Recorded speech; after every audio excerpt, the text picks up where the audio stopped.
ഇന്നത്തെ വിഷയം ചില ഹിന്ദു വിശ്വാസങ്ങളും ക്രൈസ്തവ വിശ്വാസവും എന്ന കാര്യമാണ്. അതിനുവേണ്ടി എടുത്തിരിക്കുന്ന ഒരു പിക്ചർ ഇന്റർനെറ്റിൽ നിന്ന് എടുത്തതാണ്.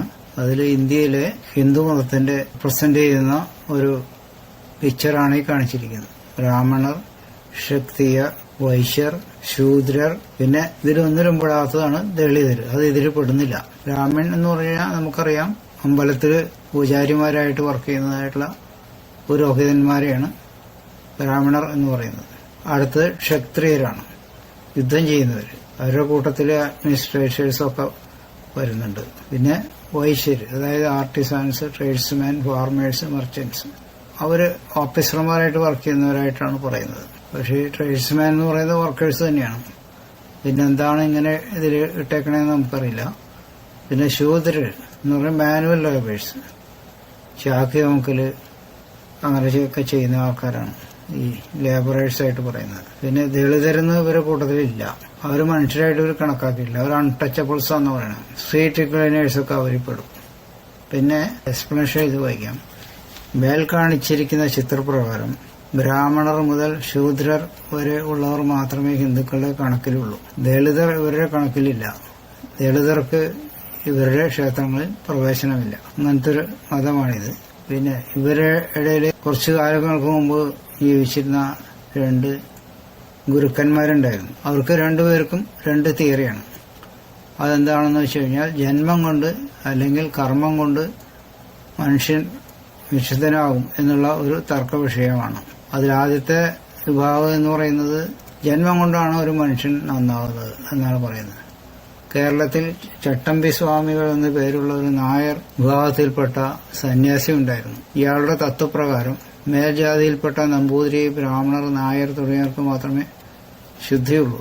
താഴ്ന്ന ജാതിയിൽപ്പെട്ട പുലയൻ, പറയൻ, പാണൻ എന്നിവർ അശുദ്ധരാണ് എന്നും അവർക്ക് നീതീകരണമില്ല എന്നുള്ളതുമാണ് ചട്ടമ്പി സ്വാമികളുടെ തത്വം. അതായത് ജന്മം കൊണ്ടാണ് ഒരു മനുഷ്യൻ നീതിമാനാകുന്നത് എന്ന അർത്ഥം. അടുത്തത് കർമ്മം കൊണ്ടുള്ള ശുദ്ധീകരണമാണ്.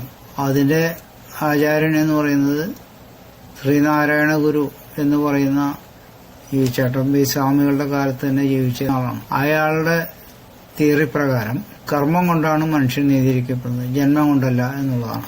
ഈ തിയറി മറ്റതിനേക്കാൾ കുറച്ചും കൂടി പ്രാക്ടിക്കൽ തിയറിയാണെന്ന് പറയാൻ പറ്റും. നല്ല പ്രവൃത്തി ചെയ്താൽ അത് ഏത് ജാതി മതത്തിൽപ്പെട്ടവനായാലും അതിന്റെ ഫലം ദൈവം കൊടുക്കുമല്ലോ. അപ്പൊ പിന്നെ അതല്ലേ മറ്റതിനേക്കാൾ നല്ലത്.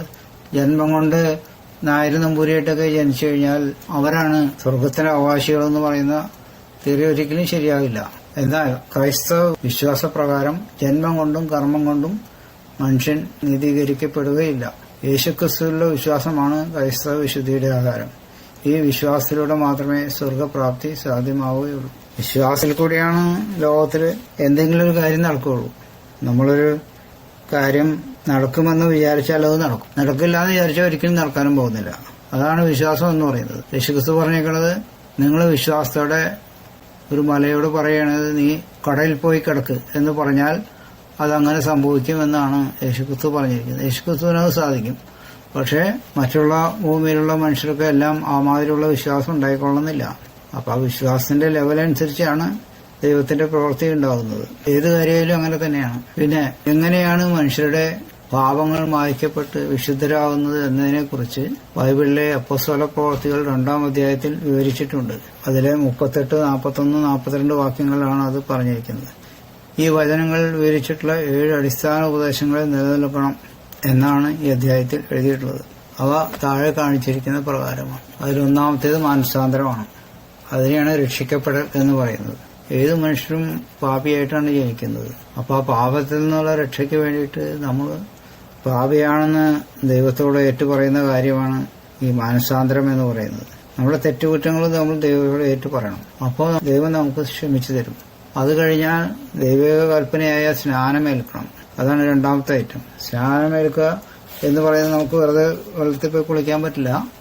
അതിന് ദൈവം അധികാരപ്പെടുത്തിയ പരിശുദ്ധാത്മാവിനാൽ നിറയ്ക്കപ്പെട്ട ദൈവഭൃത്യന്മാരുണ്ട്. അവരാണ് അത് ചെയ്യേണ്ടത്. അപ്പൊ അങ്ങനെ വരുമ്പോൾ ആ സ്നാനത്തിൽ കൂടെ പരിശുദ്ധാത്മാവിനെ ദൈവം സ്നാനപ്പെടുന്ന മനുഷ്യന് കൊടുക്കും.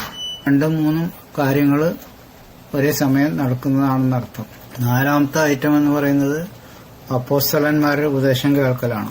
ഈ അപ്പോസ്തലന്മാർ എന്ന് പറയുന്നത് ഈ ലിസ്റ്റിൽ പറഞ്ഞിട്ടുള്ളതായിട്ടുള്ള 7 അടിസ്ഥാന ഉപദേശങ്ങൾ നിലനിൽക്കുന്നവരാണ്.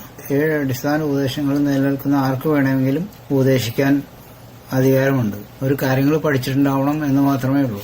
പിന്നെ അടുത്ത ഐറ്റം എന്ന് പറയുന്നത് കൂട്ടായ്മ ആചരിക്കലാണ്. പിന്നെ 6ാമത്തെ അപ്പം നുറുക്കലാണ്. അതിനെ കർത്താവിന്റെ മേശ എന്ന് പറയുന്നതാണ്.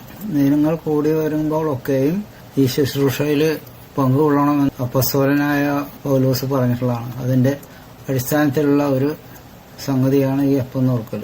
പിന്നെ 7ാമത്തെ പ്രാർത്ഥനയാണ്. പ്രാർത്ഥന എന്ന് പറഞ്ഞാൽ എല്ലാ ദിവസവും നമ്മൾ പ്രാർത്ഥിക്കുന്നുണ്ട്. അത് തന്നെ ഇത്തരം കാര്യങ്ങളാണ് രക്ഷിക്കപ്പെട്ട് സ്നാനപ്പെട്ട മനുഷ്യർ ചെയ്തുകൊണ്ടിരിക്കേണ്ടത്. അങ്ങനെ ചെയ്ത് ദൈവ വഴിക്ക് നീങ്ങിയാൽ നമുക്ക് സ്വർഗത്തിന് അവകാശികളായി തീരാൻ സാധിക്കും. പിന്നെ അപ്പസ്തോല പ്രവൃത്തികൾ പറഞ്ഞിരിക്കുന്ന നമ്മൾ റെഫർ ചെയ്തിട്ടുള്ളതായിട്ടുള്ള വചനങ്ങൾ ഇതാണ്.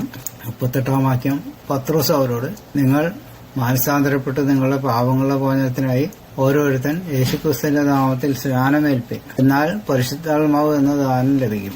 അവന്റെ വാക്ക് കൈക്കൊണ്ടവർ സ്നാനമേറ്റു. അന്ന് 3000-ഓളം പേർ അവരോടുകൂടെ ചേർന്നു. അവർ അപ്പോസ്തലന്മാരുടെ ഉപദേശം കേട്ടും കൂട്ടായ്മ ആചരിച്ചും അപ്പം നുറുക്കിയും പ്രാർത്ഥന കഴിച്ചും പോന്നു. ഇതാണ് ഈ മേൽപ്പറഞ്ഞ 7 അടിസ്ഥാന ഉപദേശങ്ങൾ.